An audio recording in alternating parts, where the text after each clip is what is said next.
40e édition du Chrono des Nations, le rendez-vous des spécialistes du contre-la-montre au niveau international, le rendez-vous de la fin de la saison aussi au niveau du cyclisme en France. Nous allons vivre le dénouement de l'épreuve junior parce que dans cette catégorie des 17-18 ans, nous avons le premier des 4 champions du monde présents aux herbiers. C'est les 40 ans du Chrono des Nations, 40 ans, 4 décennies, 4 champions du monde. Comment mieux fêter l'anniversaire pour toute l'équipe de Thierry Adam? Les coureurs sont sur un circuit de 27 km 230. Ça va être le cas pour les prochaines épreuves, sauf l'épreuve homme élite où on sera sur un circuit de 45 km 400. Un circuit toujours exigeant, tracé autour des herbiers. On sait que c'est un secteur très vallonné dans le département, un circuit technique. Oh, il est déjà là. Il est déjà là. Ils sont là ensemble. Ils sont ensemble. Tarling, donc qui en termine le champion du monde. Va-t-il aller chercher la première place? Oui. Que oui. 34-26. Quel perf! Il était bien sûr le grand favori. Il confirme aujourd'hui. Joshua Tarling, le Britannique, remporte donc la 40e édition du Chrono des Nations dans la catégorie donc junior homme. On va maintenant se concentrer sur les hommes espoirs qui sont partis. Alex Segart, on vous l'a présenté tout à l'heure, le champion d'Europe junior qui a tout simplement remporté l'épreuve junior l'an passé. Il y a vraiment du beau monde dans cette catégorie. Le deuxième maillot arc-en-ciel de la journée que nous retrouvons pour la catégorie des espoirs, Søren Varensholt. Le champion du monde espoir en titre, le Norvégien. Regardez le champion du monde, parfaitement concentré, la position est parfaite sur le vélo, il n'y a rien à dire. Ça ne bouge pas au niveau des épaules, ça ne bouge pas trop au niveau de la tête. C'est Segart qui est là-bas. Ouais. Effectivement, Alex Segart peut-être pour aller chercher le meilleur temps où il fait une belle performance. La grosse perf. Ouais.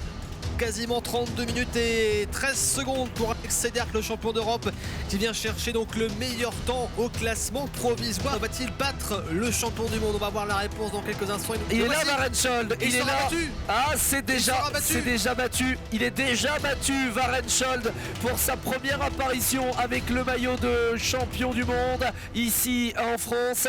Le champion d'Europe bat le champion du monde. Victoire d'Alex Segart qui s'impose pour la 2e année consécutive. On en a terminé avec les espoirs hommes. Simon, on va se concentrer maintenant sur les femmes.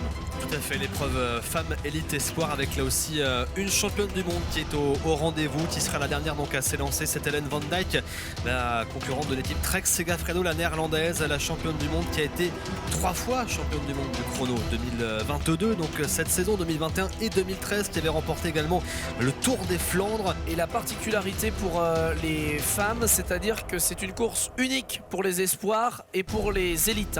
Ellen Van Dijk, la représentante de l'équipe Trek Segafredo, qui a fait le déplacement ici aux herbiers.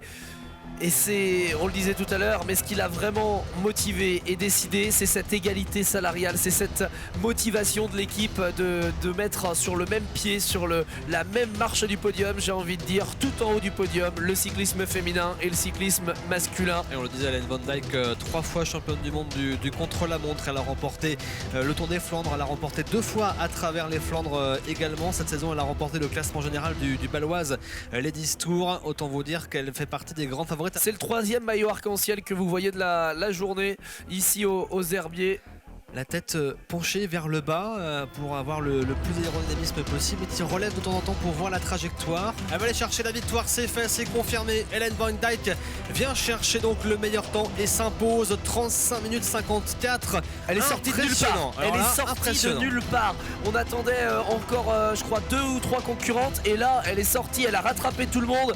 On va avoir la confirmation du temps. Elle met plus d'une minute pour l'instant à l'Ukrainienne, à Konenko, qui était en 2e position, 1 minute 6 pour être précis. Elle confirme son rang de championne du monde tout simplement en remportant ce Chrono des Nations. Est-ce qu'on aura un 3e champion du monde qui va s'imposer aujourd'hui? Je pense que Foss justement a envie aujourd'hui non seulement de gagner, mais de montrer pourquoi il est champion du monde, de faire comprendre à tout le monde qu'il est bien le champion du monde de contre-la-montre. Et à l'inverse, Stéphane Club veut montrer que lui aussi il aurait pu être champion du monde. Nous allons changer de parcours, nous allons tout simplement avoir un circuit un petit peu plus grand, 45 km 430. Il va sortir son maillot pour la première fois en France. Il est là, le 4e et dernier maillot arc-en-ciel, Simon. Eh bien, Tobias Foss, le Norvégien, le champion du monde au départ de ce chrono des nations, fortement applaudi avec le public qui est très présent encore une fois pour cette 40e édition. Tobias Foss qui s'élance en avant-dernière position. Le dernier, c'est le tenant du titre. Il a été champion d'Europe de la discipline, il est vice-champion du monde actuellement. Il espère s'imposer pour la deuxième fois. Va-t-il réussir à battre Tobias Foss? Va-t-il réussir à venir chercher une deuxième victoire consécutive ici aux Herbiers? On a hâte d'assister à ce duel à distance. Tobias Foss, le champion du monde, est pour l'instant devant le coureur suisse. Ah, le match est bel et bien lancé. Tobias Foss devant Stefan Kung avec 6 secondes de retard. On attend avec impatience le passage au deuxième intermédiaire parce que là, quand il y a seulement 6 secondes au bout de 10 km, je peux vous dire que ça va être serré, très très serré.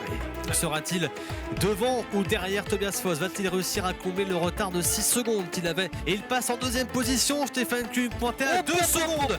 2 secondes seulement d'écart entre Kung et Foss. Superbe image proposée par les équipes de Régis Réveillé. À gauche, le champion du monde parti en avant-dernière position, Tobias Foss, qui veut s'affirmer. Et à droite, la présence de Stefan Kung, le vainqueur sortant, ancien champion d'Europe. Les 500 derniers mètres pour le champion du monde, pour Tobias Foss. Que c'est beau de voir ce maillot de champion du monde traverser la ville des Herbiers. Est-ce que ça va le faire? Est-ce que ça va suffire? C'est la question. Il aura tout donné en tout cas jusqu'au bout. 53, 31, 56. Retenez bien tout simplement ce chiffre.